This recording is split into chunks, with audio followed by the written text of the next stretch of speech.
10 minutes. I don't take that responsibility lightly. You're giving me 10 minutes of your life. So my goal is to, in that 10 minutes, give you 3 things. But they're not just 3 ordinary things. There are 3 things that have helped me to live in my business and in my life, how I define it and how I experience it, an exceptional life. And I've learned these 3 things all since I was 27 years of age. At 27 years of age, I took up running. And I took up running to lose weight and to try and keep my mind busy away from cigarettes. And I got fit quite quickly. But I got something I didn't realize I was going to get. If you only get one thing from my 10 minutes, this first thing is the most important thing that I've learned in my life. I became aware. I became aware of the fact that I was alive. Now maybe you've always been aware of the fact that you're alive. I wasn't for 10 years. For 10 years I was asleep. For 10 years I wasn't aware of this incredible gift that I had, this thing called life, a day on the earth to experience what an incredible gift life is. I wasn't aware of it, but when I took up running I woke up. I woke up to this fact because I got the serotonin and that Paul mentioned, and I just started to unveil the curtains, and I suddenly became consciously aware of the fact that I was alive. And now every day I have a goal. I have lots of goals, but one of them is to be aware of the fact that I'm alive and what a precious gift this day is, and to make the most of it. Because someday the powers that you believe in and the powers that I believe in are going to call you in and say, I'm sorry, no more days. And then possibly we'll say, well, hang on, just give me one more. Because I've got to do this, and I've got to do this, and I've got to do this, and I've got to do this, and I've got to go there, and I've got to speak to those people. And there's one thing I've always wanted to do. I need to do that. Give me one more day.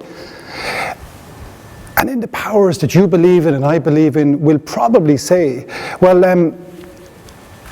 I gave you 365 of those last year.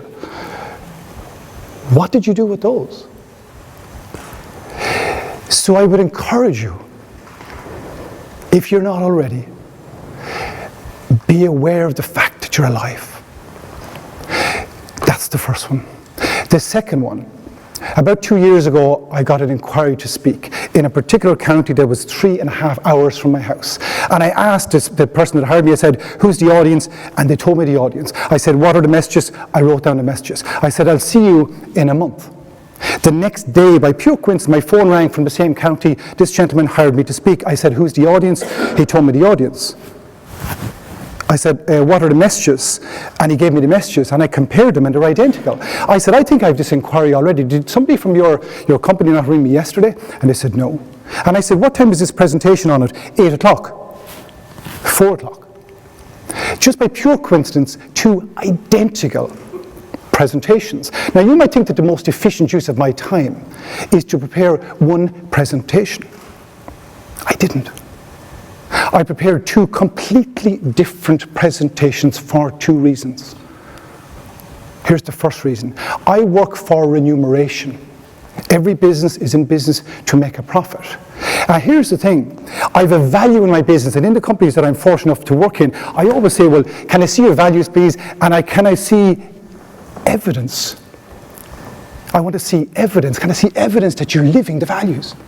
Because one of the values in my business is a commitment to continuous improvement. And how I define that, how I live that, how I hold myself accountable to that is every presentation I do, I must be able to prove to myself that it's 1% better than the previous one. So I spent 6 hours writing one presentation, a completely different set of 6 hours writing the second presentation for remuneration, because if a company is attracted to work with me at this standard, and I keep raising the standard, what's likely to happen in my business? it's likely to go up. And the remuneration is likely to go up if I keep getting better.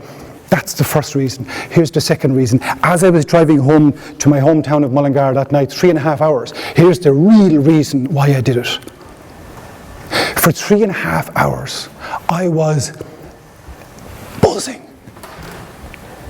with fulfillment and happiness for what I'd done in my business that day of my life.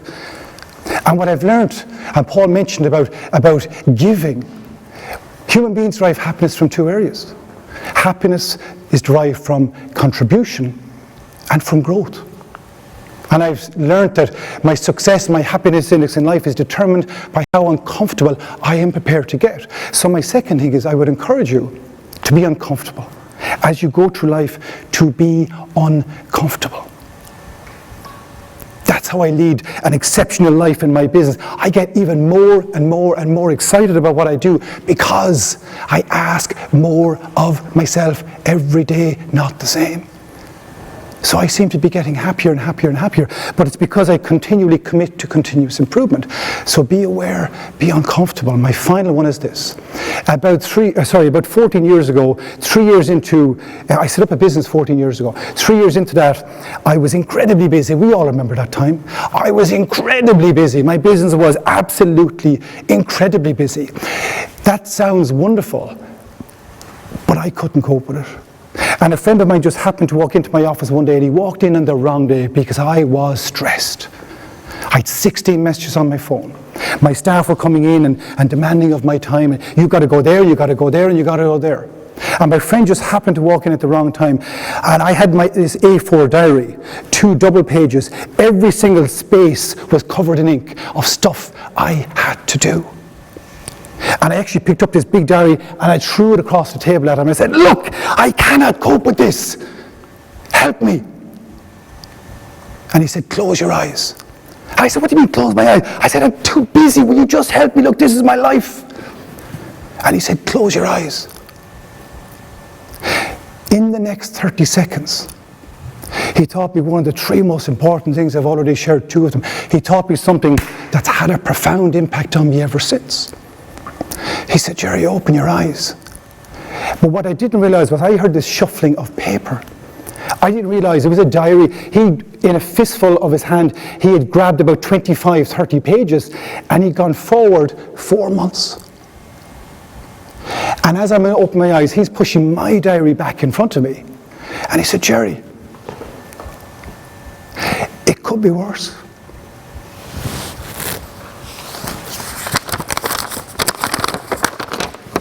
It could be like that. You could have nothing to do. So my third and final recommendation is to be grateful. 3 years later, I love to run. I couldn't run for 5 months because that leg would not be allowing me to run. At the time, I thought, you will never run again, just with the injury that I had. And I said, well, maybe you just got to go in here for learning, because this is the kind of stuff I talk about. What are you learning here? Maybe there's something where you can extract value, salvage something from every setback. So I went into it for learning, and I wrote down something I learned. And here's what it was. See, I wanted to run, and I couldn't run. I really wanted to run, and I couldn't. So I wrote down, Gerry, if you are ever lucky enough to run again, you hear people say, I have to run, I have to do this, I have to do that, I have to do that, I have to run, I have to do a long run this weekend. I said, Gerry, you never have to run. Now you want to run and you can't run, you get to run. That simple word, take out have to and insert get to, change my life. Have to run or get to run. Have to work, get to work. Have to be really busy, get to be really busy. Have to meet deadlines, get to meet deadlines. Have to give talks, get to give talks. Have to do exams, get to do exams. Have to run, get to run. Have to grow older or get to. Growing older, you see, I've learned, is a privilege denied to many. That simple word, take out have, put in get, changed my life. So there are my 3 things. Be aware. Be aware of what you have. Be aware of this gift you have, a day in your life. Make the most of it. Number 2, be uncomfortable. Your business experience Your life will be determined, your happiness and your success will be determined by how uncomfortable you are prepared to get. And finally, be grateful. Focus on what you have, not on what you don't have. That's 10 minutes, and that's me saying goodbye. Thank you very much.